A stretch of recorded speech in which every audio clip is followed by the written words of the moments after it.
నేను కదిరి నుంచి గుంటూరు పోతున్నాను ప్రమాణ శిఖరానికి. తెలుగుదేశం పార్టీ నుంచి ప్రమాణ శిఖరానికి పోతున్నాను.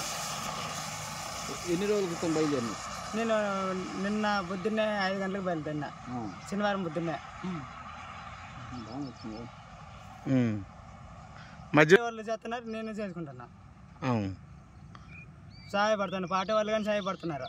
వాటర్ బాటిల్ ఇచ్చేది, అన్నం పెట్టించేది, నీకు ఏమైనా కావాలంటే చెప్పు మేము ఇస్తామని చెప్తున్నారు పార్టీ వాళ్ళు కానీ. ఎందుకని నువ్వు ఇట్లా సైకిల్ మీద పోవాలని ఆలోచన నీకు?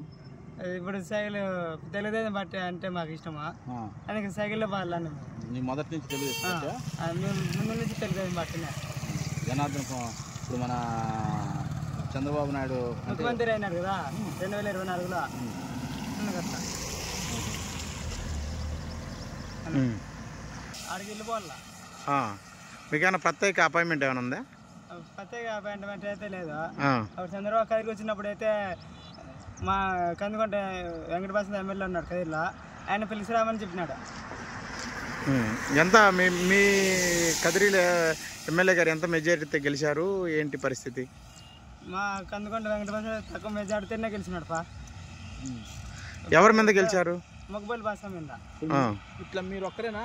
నేను 10,000 8,000 మెజారిటీతో గెలిచినాడు.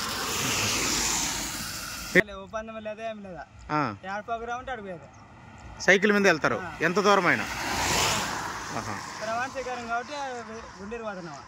ఓకే, ఆల్ ద బెస్ట్ అయితే.